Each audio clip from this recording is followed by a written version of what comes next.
여러분 안녕하세요. 입시 이슈 브리핑의 새로운 얼굴이죠. 심지연 매니저입니다.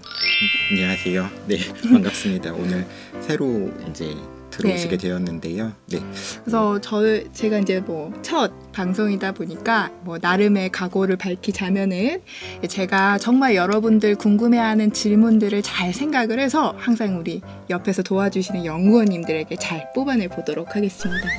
이런 멘트 하실 줄 몰랐는데. 네.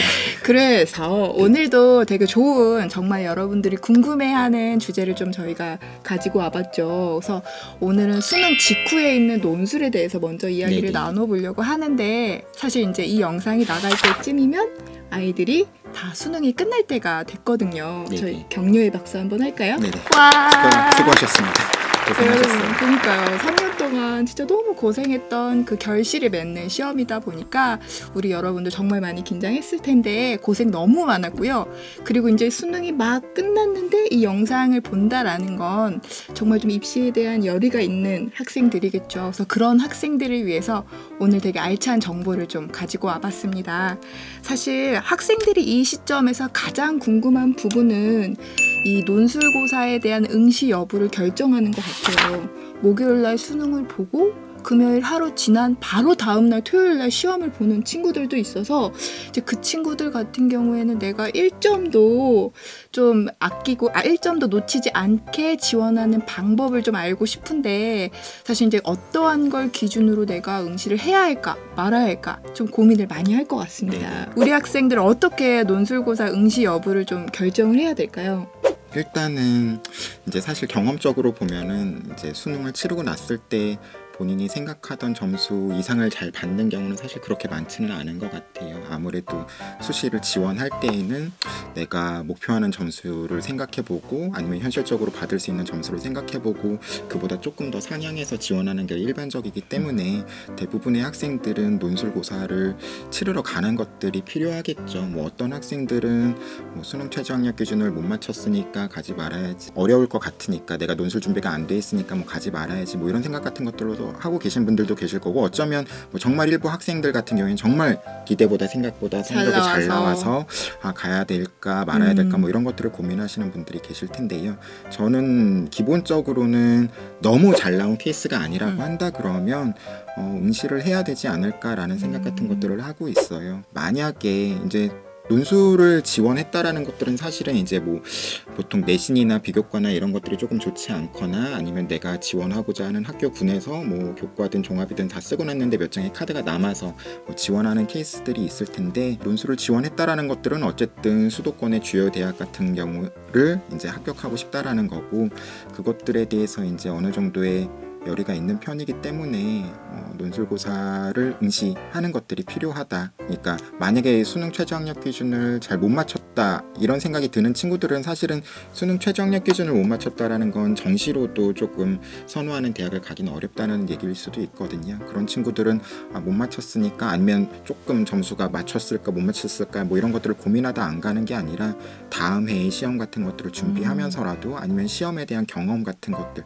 그런 것들이 굉장히 중요하다라고 여겨지는데, 그런 경험적인 측면에서라도 응시 같은 것들을 해보는 것들, 그리고 응시를 하기 위해서 준비 같은 것들을 한번 조금은 더, 수능 끝나고 나서 지금 굉장히 조금 기쁜 마음 같은 것들에 들뜨셨을 텐데 그래도 하루에 몇 시간 정도씩은 논술 공부 이런 것들을 좀 준비하셔서 치르는 게 좋지 않을까라는 생각을 합니다.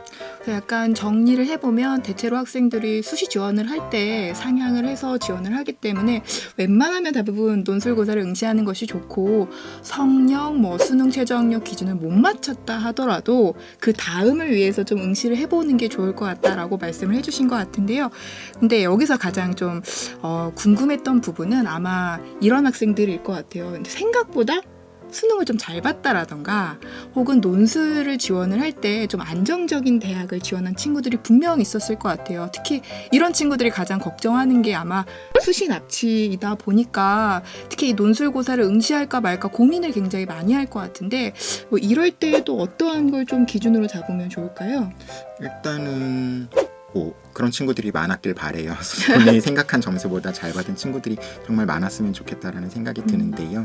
뭐 그런 경우에는 일단은 본인의 수능 성적을 바탕으로 해서 내가 정시로 어느 정도 대학을 지원해 볼 수 있을까 이런 것들을 예측해 보는 것 같은 것들이 필요하겠죠. 저희 진학사에도 합격 예측 프로그램, 모의 지원 프로그램이 있기 때문에 나의 점수를 바탕으로 해서 어느 정도의 대학을 지원할 수 있을까 이런 것들을 알아볼 수 있거든요. 그리고 전년도의 입시 결과 같은 것들이 각 대학의 입학처 홈페이지에 공개되어 있는 것도 많이 있고 또 배치표나 이런 것들을 통해서 확인할 수 있는 자료들이 많이 있기 때문에 그런 자료들을 확인하고 나서 내가 어떤 대학에 충분히 정시로도 지원할 수 있을 것 같다. 그 대학을 쓰기에는 그보다 조금 더 선호도가 높은 대학을 합격할 수 있을 것 같다라고 한다 그러면 굳이 어떤 응시를 할 필요는 없지 않을까라고 생각을 해요. 아마 그거는 뭐 학생 여러분도 마찬가지로 생각하고 있으실 거라고 생각합니다. 다만 이제 조금 내가 하향으로 지원을 했다라고 생각하는 경우는 두 가지가 있을 것 같아요. 제 생각에는 뭐 학생부 종합 전형이라는 건 사실은 뭐 그 합불 가능성을 좀 판정하기가 어려우니까 다만 학생부 교과 전형에 비해서 뭐 어떤 논술 전형을 조금 더 낮게 썼다라든지 뭐 이런 학생들이 있을 수도 있을 것 같은데 학생부 교과 전형의 수능 최저학력 기준을 좀 충족했고 그리고 또 전년도 입시 결과와 비교했을 때 큰 차이가 나지 않고 내가 조금 더 나은 성적을 평균 성적에 비해서 나은 성적을 가지고 있다라고 한다 그러면 일단은 논술에 응시를 해야 되겠죠. 어떨지 모르는 거니까 일단은 논술도 응시하고 교과로도 합격할 가능성이 있을 때 일단 둘 다 합격을 한다 그러면 어디를 선택할지를 나중에 결정하면 되는 거니까요. 그런 경우라면 일단은 응시를 뭐 하향으로 지원했다고 하더라도 응시를 하는 거고 수능 성적 내가 6월이나 9월 모의고사 성적에 비해서 조금 하향된 지원을 했었는데 근데 막상 수능 성적이 아까 얘기한 것처럼 뭐 굉장히 뭐 평소처럼 나왔을 수도 있고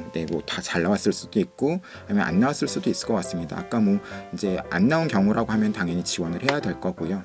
조금 전에 말씀드린 것과 같이 어떤 내 점수가 남는 편이다 정시로 있어서 6월 9월의 성적에 비해서 실제로도 하향된 어떤 원서를 작성했다라고 한다 그러면 굳이 지원할 필요는 저 같은 경우에는 없을 거라고 생각합니다. 굳이 뭐 정시로도 갈 수 있는데 네네. 그럴 필요는 없겠죠. 그래서 뭐 정리를 하면은 이렇게 말씀을 드릴 수 있을 것 같아요. 뭐 상향이라든가 하향에 좀 지원에 가까운 대학을 지원을 했다고 하면은 특히 이제 상향이라면 무조건 응시를 해야 될 것이고 그리고 이게 하향 지원이라면은 당연히 뭐 지원을 안 하고 정시로 진학을 고민을 해봐야 될 것이고 근데 만약에 이 중에서 안정적인 지원을 좀 고민을 하는 친구들은 정시에서 좀 공격적인 지원을 하느냐 혹은 자신의 점수가 얼마만큼 남는지 만약에 그 차이가 좀 미묘하다면 논술고사를 응시를 하는 것도 하나의 합격 가능성을 좀 높일 수 있는 방법이 될 수 있을 것 같습니다.